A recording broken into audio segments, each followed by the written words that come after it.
একজন পাহাড়ি মেয়েকে মিথ্যা ধর্ষণের অভিযোগে পার্বত্য চট্টগ্রামের খাগড়াছড়িতে যে সহিংস ঘটনা ঘটল, সেই ঘটনায় ভারতের ষড়যন্ত্র উল্লেখ করেছেন আমাদের স্বরাষ্ট্র উপদেষ্টা জাহাঙ্গীর আলম। তো বিভিন্ন গোয়েন্দা সূত্র বলেছে যে যেহেতু পার্বত্য এলাকার এদিকে কোনো বর্ডার নাই, কাজেই এই ইউপিডিএফ এর চাকমা সন্ত্রাসীরা তারা সহজেই বর্ডার পেরিয়ে গিয়ে ভারতের মিজোরাম অঞ্চলে তাদের একটা প্রশিক্ষণ কেন্দ্র আছে, সেখানে তারা অস্ত্র পরিচালনা সহ বিভিন্ন সন্ত্রাসী কর্মকাণ্ডের ট্রেনিং পায় এবং অস্ত্র পায়, এবং এগুলো সহ বাংলাদেশে এসে তারা বিভিন্ন সন্ত্রাসী কার্যক্রম করে, অপহরণ, খুন, হত্যা, গুম, এইসব বিভিন্ন করে। তো এখন ভারতের গোয়েন্দা সংস্থা র এর চক্রান্তে বিভিন্ন সুতা খুঁজে তো এই কিশোরী মেয়েকে অপহরণপূর্বক ধর্ষণের ঘটনা, এবং তারপর বাঙালি এক ছেলে নাম শয়ন কুমার শীল, তাকে পুলিশ নিয়ে হাজির করলো। তো ওই মেয়ে বলল হতে পারে, কারণ মিথ্যা তো। তারপর শুধু শুধু এই বাঙালি শয়ন কুমার দাসকে রিমান্ডে নিয়ে কি অত্যাচার। পরে এই চাকমা মেয়ের ধর্ষণের ঘটনা চাকমা ডাক্তাররা তারা ইনভেস্টিগেশন করে দেখলো যে কোনো ধর্ষণের ঘটনাই ঘটেনি, অথচ এর ভিতরে দেখেন কি পরিমাণ মারামারি, হানাহানি, ঘর বাড়িতে আগুন, কি পরিমাণ সন্ত্রাসী কর্মকাণ্ড। তো এগুলো আসলে গোয়েন্দা সংস্থার রিপোর্ট অনুযায়ী এগুলো ভারতের প্রত্যক্ষ মদদে ঘটতেছে। এবং শুধু তাই না, বাংলাদেশের অর্থনীতিকে ধ্বংস করার জন্য বর্ডার দিয়ে হাজার হাজার হাজার হাজার জাল টাকা ঢুকতেছে। এখন দেখেন, বাংলাদেশ সরকার টাকা বানায় তাদের টাকশালে। এখন সাধারণ যে যারা টাকা জাল করে তাদের সঙ্গে সরকারের পার্থক্য হলো, সরকার যেই প্রযুক্তি ব্যবহার করে টাকাতে ভিতরে সুতা দেয় বা অন্যান্য যে শনাক্তকরণ বিষয়গুলো থাকে, ওগুলো জাল টাকা তৈরি করা ব্যক্তিরা ব্যবহার করতে পারে না, কারণ তারা তো ওই সরকারের মতো অত হাই টেকনোলজি যেতে পারে না, তাই না?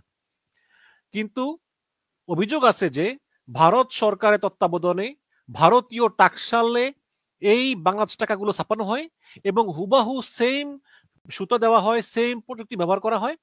ফলে আসলে এই টাকা আসল কি নকল এটা ধরার কোনো সামর্থ্য থাকে না। এবং ভারত থেকে প্রচুর পরিমাণে অস্ত্র ঢুকতেছে, এটাও আমরা জানি। তো এইসব বিষয় আর কি আমাদের যে স্বরাষ্ট্র উপদেষ্টা জাহাঙ্গীর আলম তিনি বলেছেন যে এই ভারতের চক্রান্তেই এসব হচ্ছে। তো এই কথা বলার পরে সাংবাদিকরা প্রশ্ন করার পরে ব্যাপক রেগে গেলেন ভারতের বিদেশ মুখপাত্র।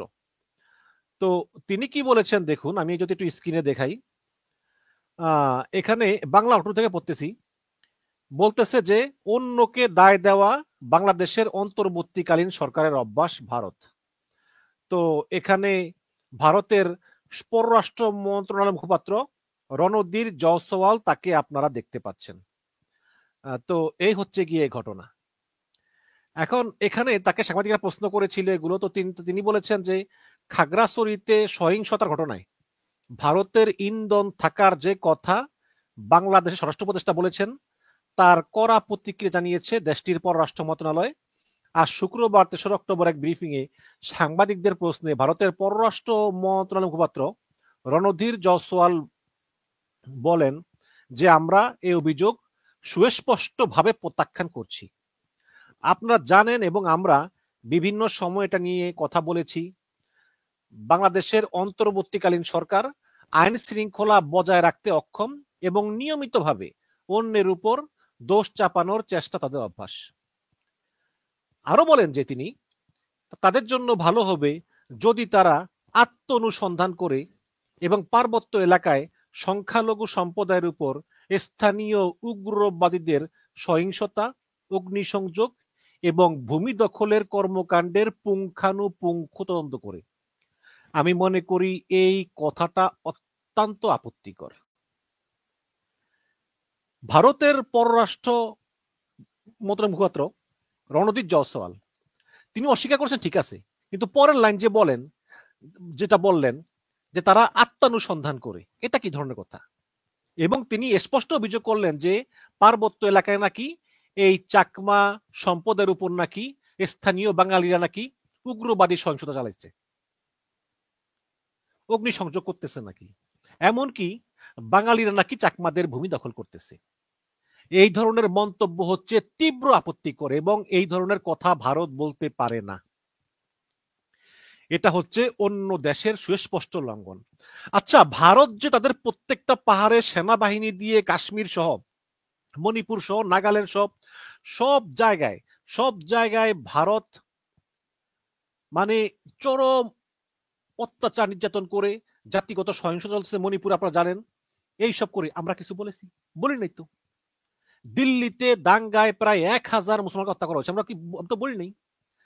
আমরা মনে মনে অনেক কিছু চিন্তা করলেও বলি যে থাক, ভারত অন্য দেশ, এটা ওদের ব্যাপার, ওরা যা করে করুক।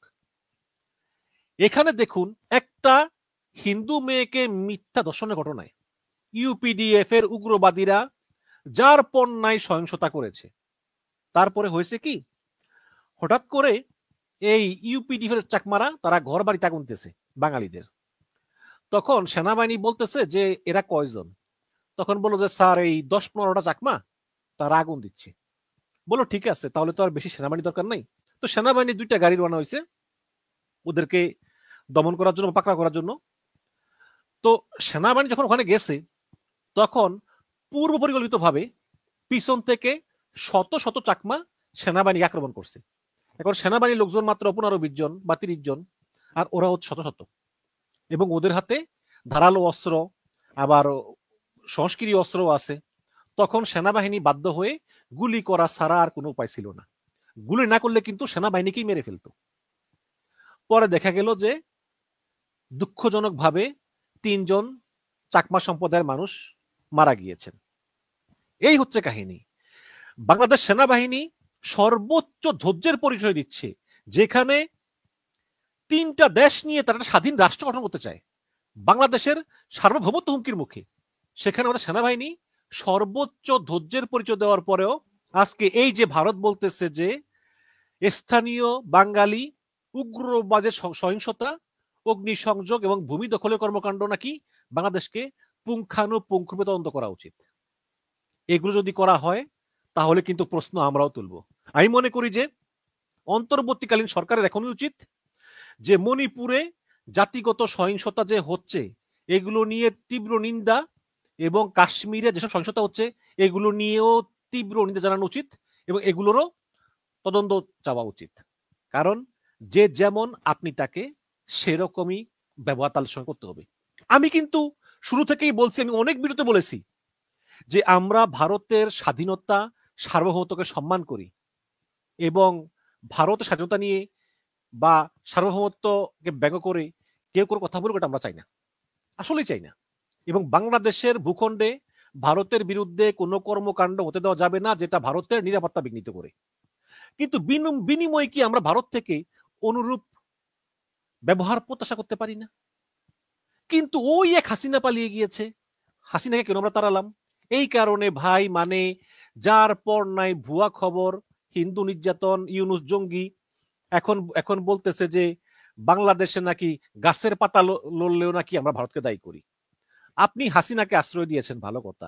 হাসিনা ওই দেশে বসে নিয়মিত উস্কানি দিচ্ছে, এমনকি হাসিনা সরাসরি হত্যার আহ্বান জানাচ্ছে। তারপরে দেখেন যে নিয়মিত বিভিন্ন চ্যানেলগুলো নিয়মিত উস্কানি দিচ্ছে। তারপরে এই যে ত্রিপুরার এক রাজা, ত্রিপুরা একটা রাজ্য ছিল, তো সেই রাজবংশ এখনো পর্যায়ক্রমে আছে আর কি, যদিও ওদের বেল নেই, কারণ ত্রিপুরা হচ্ছে গিয়ে ভারতের একটা প্রদেশ। তো তারপরেও ওই সিম্বলিকলি ধরে রেখেছে আর কি, ত্রিপুরার রাজা প্রদত্ত বিক্রম মাণিক্য দেব বর্মা। এই শয়তানের ছবিটা একটু দেখে আপনাদেরকে।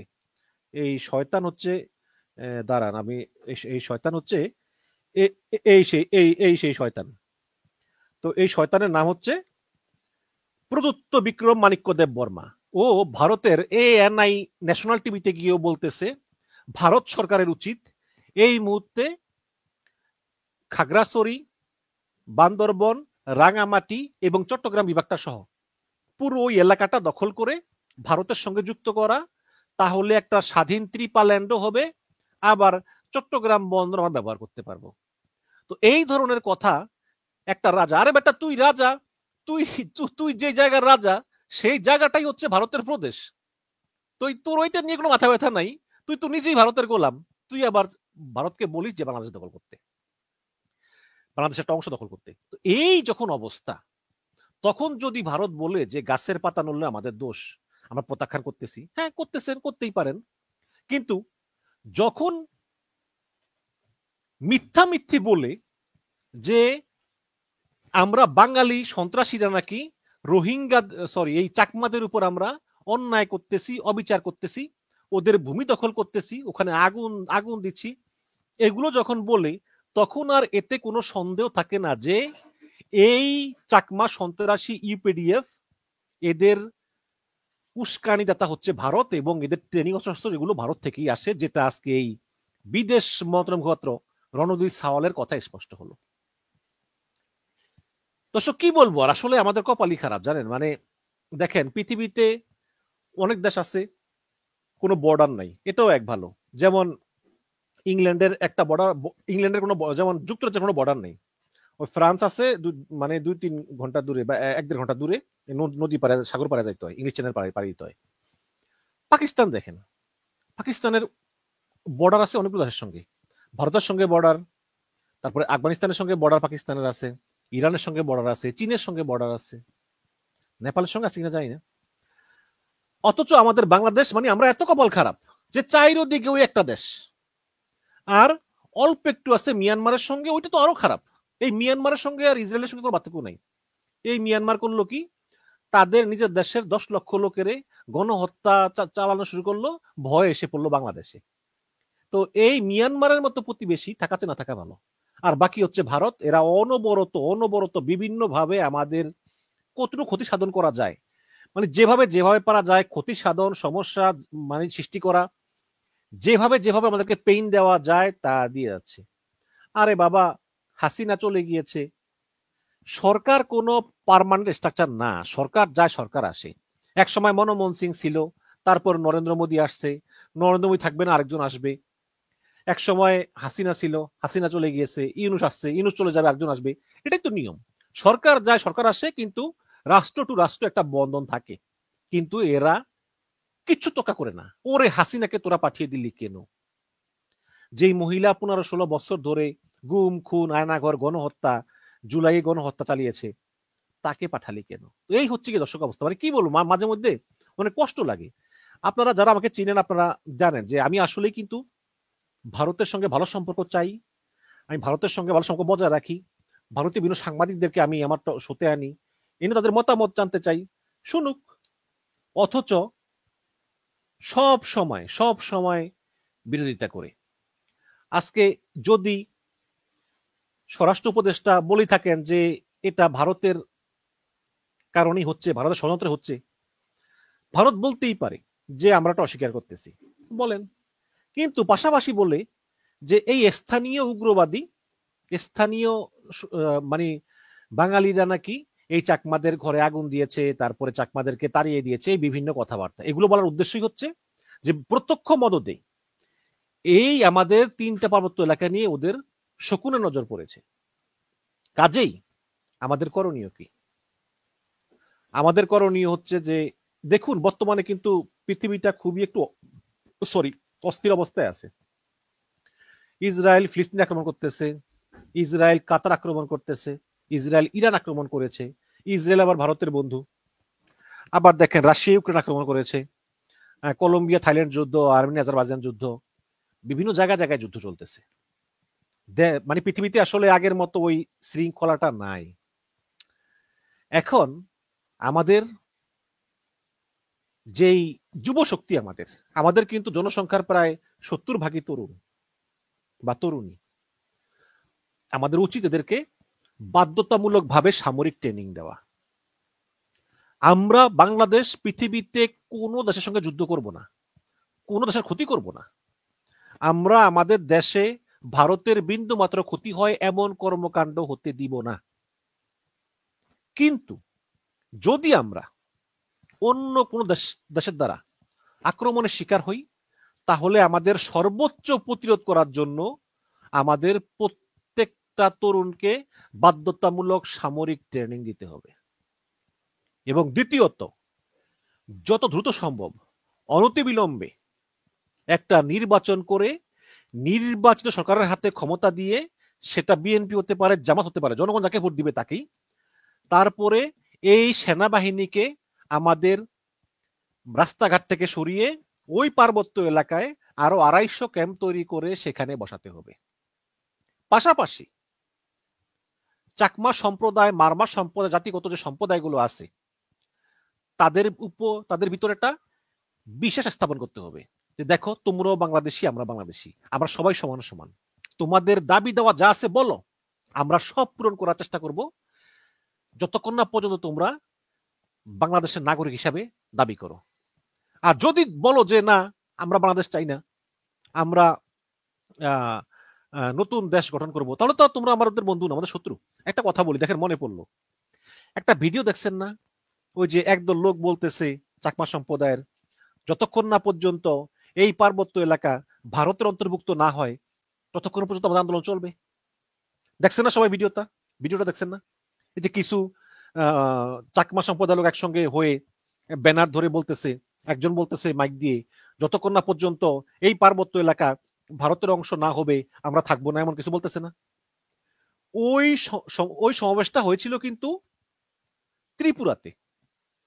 ওই সমাবেশটা ত্রিপুরাতে হয়েছিল এবং আমাদের এই বাংলাদেশ থেকে কিছু চাকমা সম্প্রদায়ের লোক, কারণ বর্ডার তো ওপেন, বর্ডারে পারে ওই পাশে গেছে, ওই পাশে গিয়ে তারা এমন মিটিং করছে, মিটিং করে প্রকাশ্যে তারা বলতেছে যে এই 3টা পার্বত্য এলাকা ভারতের অন্তর্ভুক্ত না হওয়া পর্যন্ত তারা থামবে না। ভারত কেন তখন কিছু বললো না? ভারত কেন এদেরকে গ্রেপ্তার করলো না? ভারত কেন এদেরকে মানে চুপচাপ থেকে এদেরকে এক ধরনের উৎসাহ দিল? এখন এই যে ভারত বলতেছে যে আমাদেরকে কেন দোষ দেয়, বাংলাদেশ সরকার শুধু শুধু আমাদেরকে দোষ দেয়, আমরা দায়ী না, আপনারা দায়ী না, এটা বললে তো হবে না। আপনাদের কথাবার্তা, কাজকর্ম, আচার ব্যবহার সবকিছু স্বাধীন সার্বভৌমত্ব বাংলাদেশের বিরুদ্ধে যায়। তারপর আপনারা বলতেছেন আমরা জানি না, আমরা কিছু করিনি, এগুলো মিথ্যা কথা। এগুলো আসলে পাবলিক আর খায় না। পাবলিক বুঝে গিয়েছে যে 15টা বছর ধরে আপনাদের সেবাদাসী আপনাদেরকে কি পরিমাণ সুযোগ সুবিধা দিয়েছে, হুজুর হুজুর করেছে। এখন আর সেই দিন নাই। দর্শক, ডক্টর ইউনূসের অনেক ব্যর্থতা আছে, ডক্টর ইউনূসকে আমি সফল বলবো না, কিন্তু ডক্টর ইউনূস আমাদেরকে চোখে আঙ্গুল দিয়ে দেখিয়ে গিয়েছেন যে স্বাধীন পররাষ্ট্রনীতি কাকে বলে। তিনি জাতিসংঘে বসে ইন্টারভিউ দেওয়ার সময় তিনি বলেছেন যে ভারত শুধু মিথ্যা কথা ছড়ায়, তারা গুজব ছড়ায়, এবং তারা এই ছাত্র আন্দোলন মেনে নিতে পারেনি। দেখেন মানে কত বড় ভণ্ড। নেপালে একটা গণ আন্দোলন হলো, গণ অভ্যুত্থান হলো জেনজির দ্বারা, ভারত খুবই খুশি, ভারত বলতেছে না, এটা ছাত্রদের আন্দোলন, এটা সাহসী ছাত্ররা তাদের সাহস দিয়ে আন্দোলন করে সরকারকে হটিয়েছে। আর বাংলাদেশের গণ আন্দোলনটা না, বাংলাদেশের এটা জঙ্গিরা করছে, এটা ইসলামপন্থীরা করছে, জঙ্গিরা করছে, উগ্রবাদীরা করছে। অথচ যেই ভারত বলতেছে যে আমরা ইসলামী উগ্রবাদী, সেই ভারতের ক্ষমতাসীন দল বিজেপি, তারা নিজেরাই কিন্তু আবার ওই হিন্দু উগ্রবাদের পৃষ্ঠপোষক।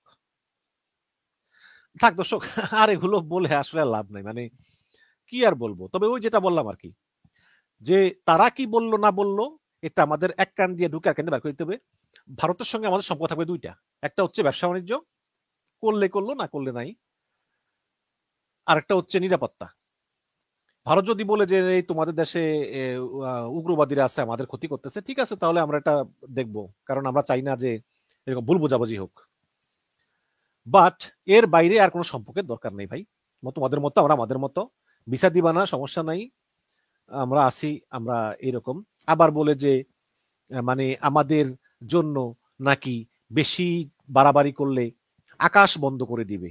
এই যে আমাদের প্লেন উড়ে না ভারতের আকাশ দিয়ে, ওটা বন্ধ করে দিবে, মানে বাংলাদেশের জন্য ভারতের আকাশ সীমা বন্ধ, সুতরাং বিমান আসতে গেলে ওই দূর দিয়ে ঘুরে বঙ্গোপসাগরের দিকে আসতে হবে ইত্যাদি। আবার আমার চ্যানেলে আসলো ওই দিন গৌতম লাহিড়ী দাদা, ভারতের সাংবাদিক, তিনি বললেন যে এই কলকাতায় সামরিক কমান্ডারদের সম্মেলনে নরেন্দ্র মোদী বলেছে যে এখন থেকে আর কোনো কিছু সহ্য করা হবে না। যেমন ওই 5ই আগস্টের সময় ভারতের ইন্দিরা গান্ধী কালচারাল সেন্টার আছে বাংলাদেশে, ওখানে হামলা চালানো হয়েছিল। এখন যদি এই রকম কোনো হামলা হয় তাহলে ভারত সরাসরি পাকিস্তানে যেমন অপারেশন সিন্দুর চালিয়েছিল সেরকম হামলা চালাবে। এবং অলরেডি ওই কলকাতার দিক দিয়ে আমাদের যে বর্ডার আছে সেখানে নাকি ক্ষেপণাস্ত্র মোতায়েন করেছে অনেকগুলো, কতক্ষণ পর নাম কি সৌগত নাকি যেন না ক্ষেপণাস্ত্রের এবং করেছে। মানে অনবরত আমাদেরকে হুমকি ধামকি দিয়েই যাচ্ছে। এই জন্যই বলতেছি যে আমাদেরও প্রস্তুতি নেওয়া উচিত আত্মরক্ষার জন্য। আমরা কাউকে আক্রমণ করবো না, শুধু আত্মরক্ষার জন্য। যে তরুণ প্রত্যেকটা ছেলেকে বা মেয়েকে সামরিক প্রশিক্ষণ আমাদের অনতিবিলম্বে দেওয়া উচিত। এই সরকারের আর বেশি দিন মেয়াদ নাই, ঠিক আছে, বাট পরবর্তী সরকার আসবে, তাদের এই বিষয়গুলো আসলে বিবেচনা করা উচিত। দর্শক ভালো থাকবেন, আজ এ পর্যন্তই, ধন্যবাদ।